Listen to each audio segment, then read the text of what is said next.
Today is the first day of our trip to the southwest of Vietnam.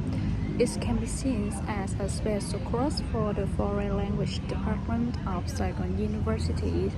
And to be honest, I'm super excited right now because it's also the first time that I have such an amazing opportunity to travel to the Western. So I hope all you guys here can watch till the end of this video and enjoy it. After a few hours on the bus, the first place I visited was Ba Chúa Sư Temple. It's located at the foot of Sam Mountain, Châu Đốc City, and Giang Province. It is associated with many mystic legends since the founding days of the temple and has been kept by the people here for many generations. In the past, the temple was built simply by bamboo. Then it was rebuilt by the architect as large as it is today, so you can see the shape of a tower in the form of a looming lotus. The blue tile layers with the pattern express both art elaborately. So you can see behind me is one of the most popular tourist attractions in Châu Đốc City. Besides its spirituality, it's well known throughout the area for its historical significance. Therefore, every year attracts 3 million tourists from over the world to pilgrimage. So our next stop today is Trà Sư Melaleuca Forest. Trà Sư Melaleuca Forest is just about 10 kilometers from the Vietnam-Cambodia border. It was planted according to the typical ecosystem model of the wetland west of the Hậu River. Coming here, you're not only attracted by the natural space with the shady forest on both sides, but you also get to interact closely with a variety of water birds. I had the chance to explore the forest by means of transportation, which is a dinghy. The boatman just rowed the boat while introduced some interesting points and answers all my questions. One thing I particularly appreciate is how welcoming and eager to converse with me they are. And you know that there are about 140 species of plant here, so it's really easy for me to catch sight of a lot of birds flying in the middle of the vast water, especially the image of white storkwings swooping down to the water to feed. I have to say that it's extremely beautiful, just even for a moment. I was really excited to walk on the bamboo bridge of 10,000 steps with a total length of over 10 kilometers. And do you know that it's also recognized by the Vietnam Record Organizations as the longest bamboo bridge in Vietnam?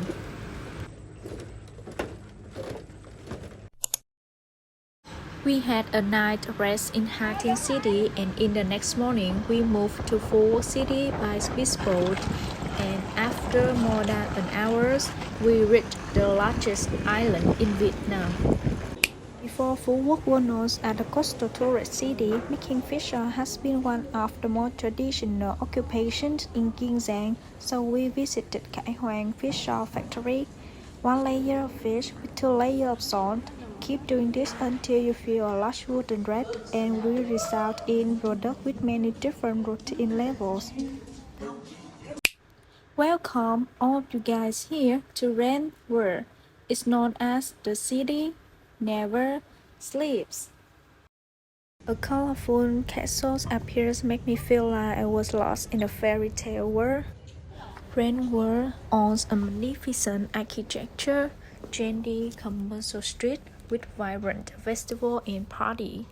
All of them operate non-stop 24 hours a day, 365 days a year, creating a bustling circle and endless festival space with full of energy like all the famous sleepless city in the world.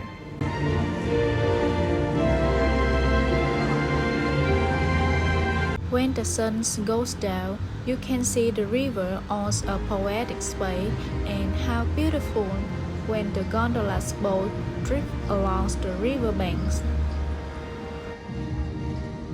The performance called Colors of Venice always starts at 9:30 p.m.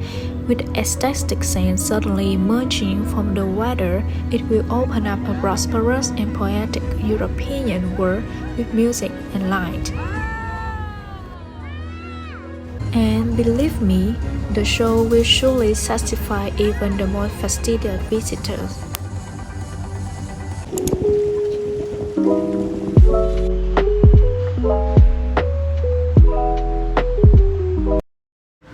Phu is also known as Pearl Island, so we visited Ngọc Hì Pearl Farms.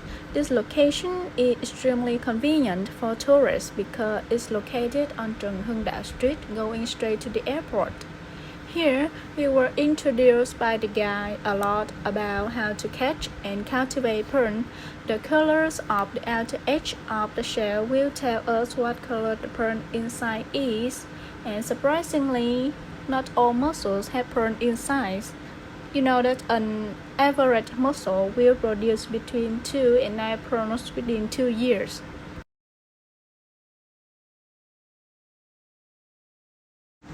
Even more unique when I know these two-story buildings is both a miniature museum and above is a shopping mall for pearls. And I didn't believe my eyes that these ancient oyster shells were thousands of years old. They're even older than me. And they take these shells and turn them into beautiful work of art by carving into them. The next stop for today is Thanh Long Sim Gardens. Here you can enjoy honey or wine made from the fruit of these trees. Walking a few steps, we will come to the famous bee farm. For the first time, I had a chance to see the beehive up close like that, although it was a bit scary. And do you know that bees are a very social and hardworking species, so the honey they produce is of high quality. There's also a honey store right there, so I bought some as gift for my family too. An extremely quiet and peaceful space appears as soon as you come to Hộ Quốc Pagoda. From this area, you can see the immense sea appears in front of your eyes. And if you don't know, the pagoda has both architectures of the Legion period and is made up of ironwood columns. After that, we went straight to the most beautiful beach. This is the times when all students participate in team building games to bond with each other. Rồi bắt đầu với xe số 2 luôn hiểu rồi. K21. K21. K21. Wow, xin cảm ơn tất cả rất nhiều. Hay quá. After nearly half a day moving back to the mainland, the last stop of our trip today is Cần Thơ City. Because this is the last night, so the teachers organized a small party for us to go over on the memory we had on this trip.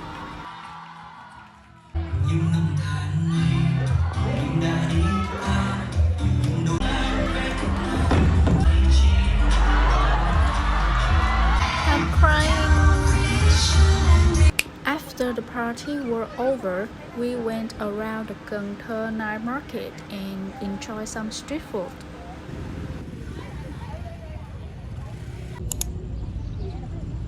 At 5 a.m., we were at the pier and moved to Cái Răng Market, about 30 minutes by boat. Cái Răng Floating Market is located on Cái Răng River. It's about 5 kilometers away from the center of the city. It is open all day, but it is the busiest from sunrise to about 9 a.m. and you can easily see hundreds of boats packed with mango, bananas, papaya, or pineapples. Especially the sellers do not need to advertise about their goods because they can be seen easily from a distance. The main items sold there are mainly from farm products and specialty of Cái Răng Town, Châu Thành district and neighboring area, such as dried fish, coconut candy, fish sauce, milk, and so on. Then we continue to move to Hùng King Temple. The temple has a unique architecture with the image of a bronze drum in the center. Just like all the famous spiritual places, it is the place where many meaningful activities take place, such as the incense offering ceremony to commemorate the merits of the home kings in history. And one thing I was really impressed with is the 18 bowls represent 18 home kings, with 54 doors divided roughly representing 54 ethnic groups in Vietnam.